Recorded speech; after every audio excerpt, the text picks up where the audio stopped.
All right, so Sterling, why don't you introduce yourself for the camera, what you do, and why you came here today? Sure. So my name's Sterlin Lujan. I'm the communications ambassador for Bitcoin.com. I also run a Facebook page called Psychological Anarchist. My website is sterlinlujan.com.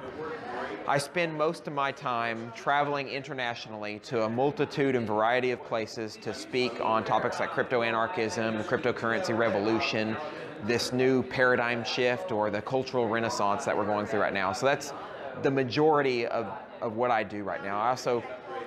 I do a lot of work on the side too in terms of sort of grassroots activism and working with the local communities to help promote anarchism and freedom in our lifetime. That's awesome. Can you give me some examples of that activism?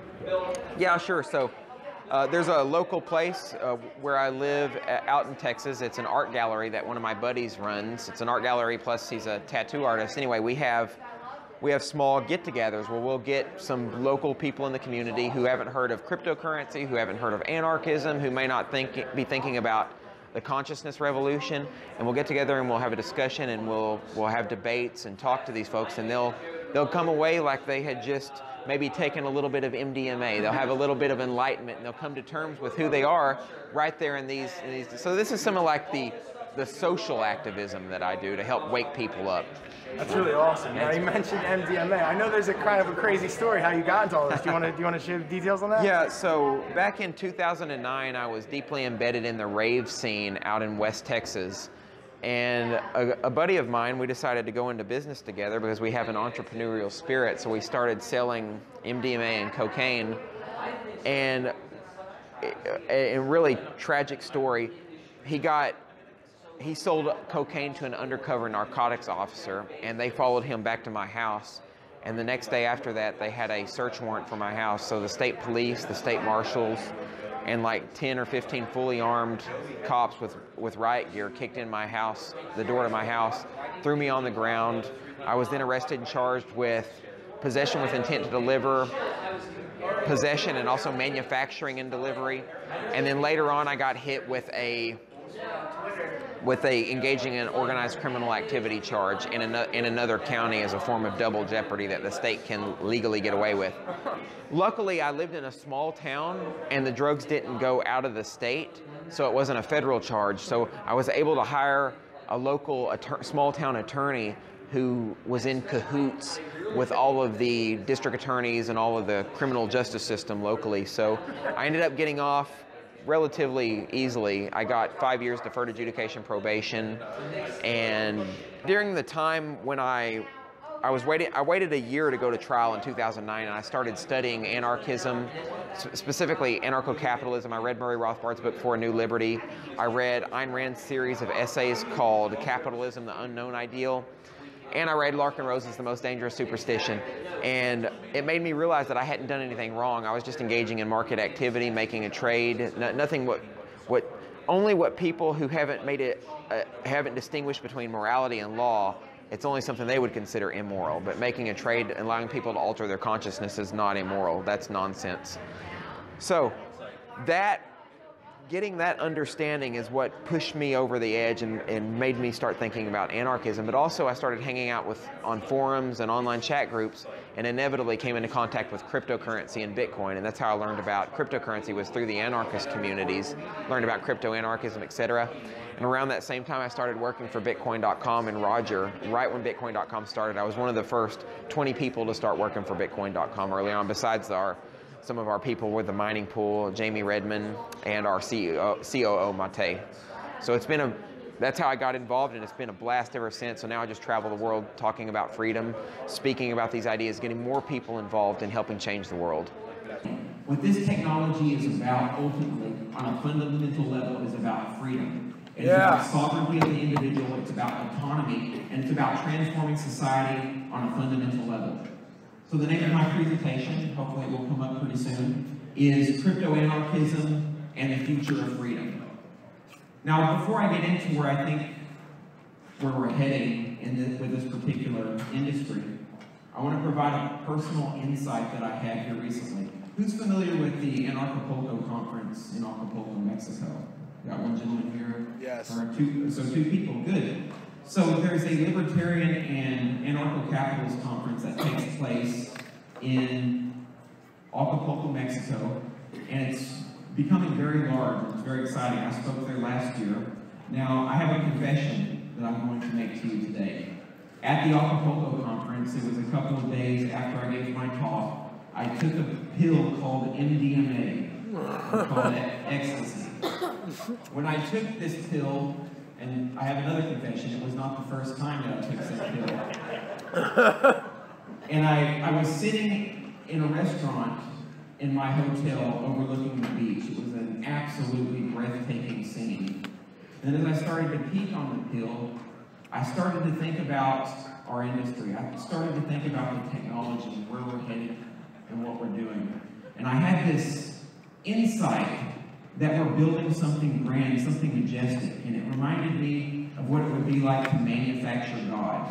So the purpose there, or the idea, is that we are merging technology and spirituality somehow. We are using technology as a way to ultimately free mankind. That's how I see it. This notion of manufacturing God, when I was peaking, is this idea that we are creating more freedom and more radical abundance, as Max Borner said, for the human species. And it's something we should be very proud to be a part of.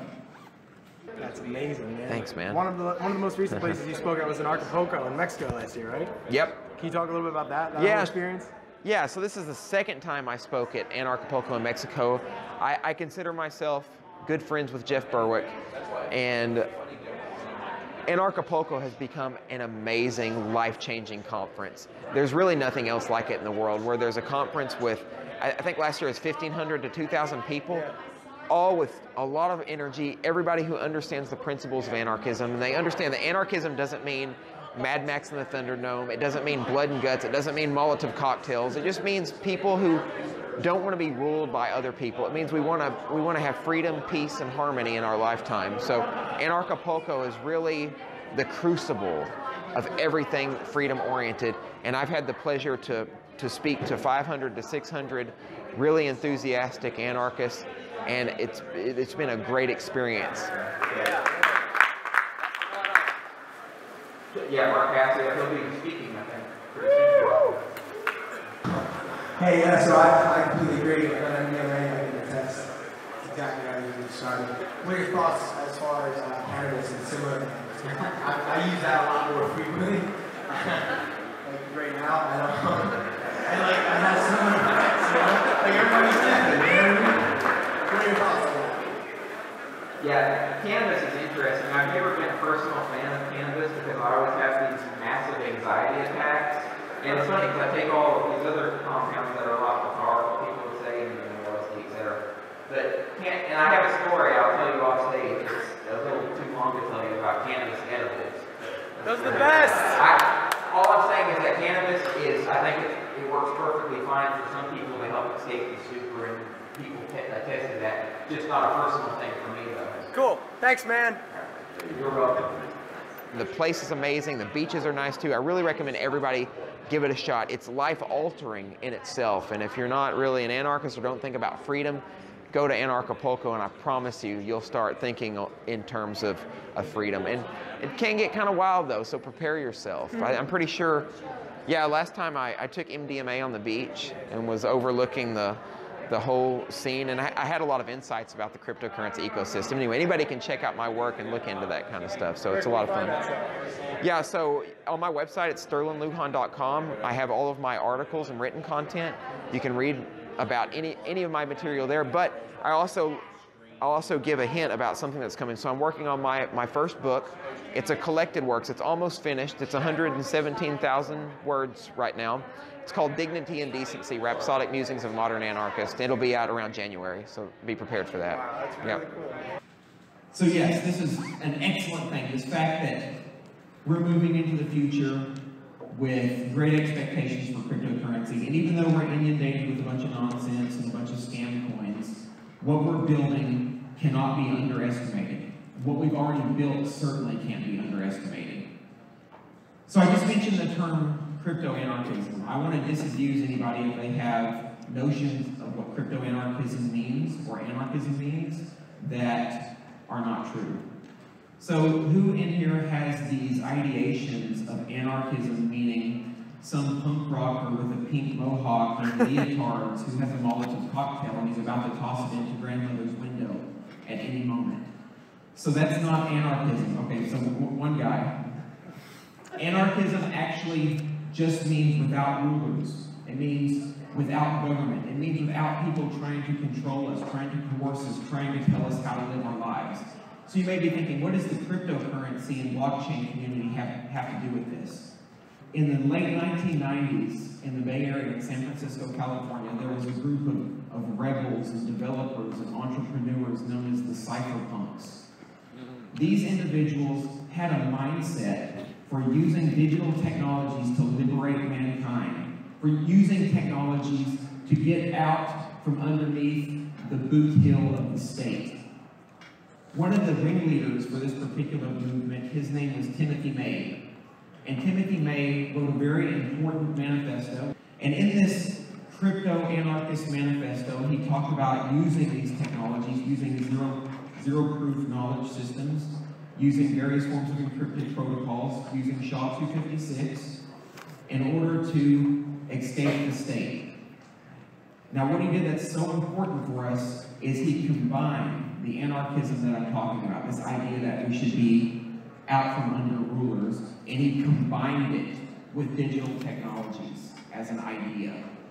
Now, one of his compatriots, his name was Eric Hughes. Eric Hughes wrote another manifesto, and he's important to our story, to our narrative here, because he foresaw the coming of cryptocurrency. In his Cypherpunks manifesto, he talks about using electronic money for the purposes of freeing mankind. But it wasn't until another 10 years, another decade, until Bitcoin and cryptocurrency actually came onto the scene. It took 10 years for someone, an enigmatic figure named Satoshi Nakamoto, to actually create the protocol. Now, does anybody know what happened right prior to the emergence of Bitcoin, to the creation of Bitcoin? March. That's right. So in 2007, 2008, there was a financial collapse. The housing bubble fell out. And during this time period, we learned a valuable lesson. It's a lesson that we should have learned a long time ago. And that's that we can't trust bankers, we can't trust centralized parties, we can't trust governments to take care of our money. We can't leave our financial destiny in the hands of people who don't really care about us and who have a mind to doing harm to us, to hurting us.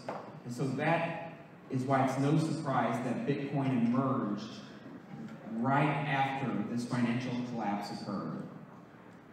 Now, one of the things about the financial crisis was a lot of people realized that governments, they have control to inflate the currency supply arbitrarily, and they have the ability to control interest rates. Well, with Bitcoin, which I believe, and I think a lot of people are starting to agree, is the killer application for blockchain technology. It's the technology that we have to be pushing forward.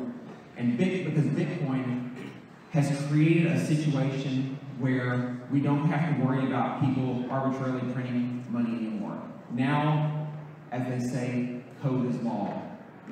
Cryptocurrency has saved us from the depredations of the state. It's just a matter of putting it into as many people's hands as possible. I have one last question for you. Sure. So I hear a lot of people define a lot of things you talk about as psychological anarchism. Can you explain what that is, and maybe if it has any relation to spirituality, if it does at all?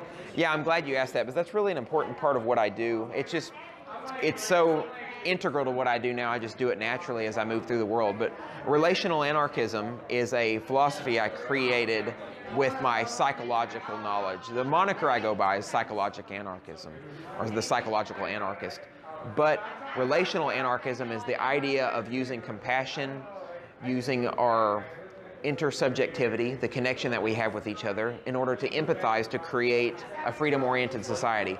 So in my mind, if we're living peacefully and connecting with each other and working out our problems diplomatically, we're actually creating an anarchist society. Because the state and governments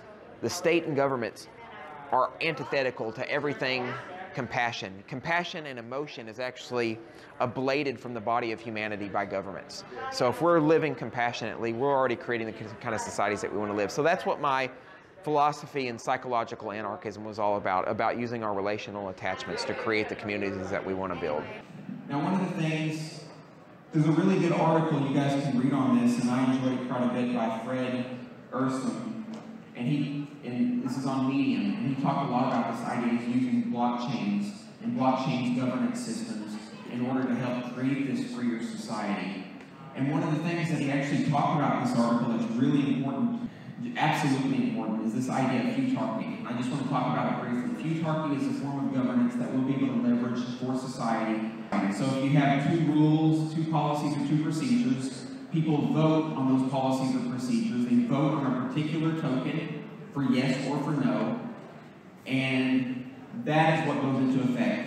The one that has the most amount of revenue is the one that takes effect, and then the rest is reverted back into the ecosystem. So people literally have to put their money where their mouth is. Now the last but most important thing is, and this has to do with community in this space.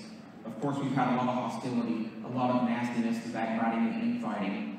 But I think no matter what we do, as we move into the future with this technology, we have to maintain a sense of empathy and connection. We have to really learn how to talk to people and connect with them. If we can't do that in this space, if we lose touch with our humanness as we're creating these technologies, we're ultimately going to fail. We're not going to be able to manufacture God in the sense that I experienced when I took MDMA. So we always have to make contact, humanitarian contact with each other. And by the way, that's what these chemicals actually teach you. It teaches you that maybe we can love, we can be. But unfortunately, in the cryptocurrency space, there's been so much hostility and so much lack of decent communication that we haven't been able to push forward. For anyone who wants more information on this, I really recommend reading Marshall Rosenberg's book, which is called Nonviolent Communication. Nonviolent communication is all about accessing people's needs and understanding what it is that they want so that we can make a diplomatic decision together. So please, as we continue to grow these technologies, as we continue to create radical abundance, as we continue to free society, we need to make sure we cooperate and we work together deeply in order to eradicate these controllers and manipulators and the people who want to harm us at every step of the way. Thank you so much.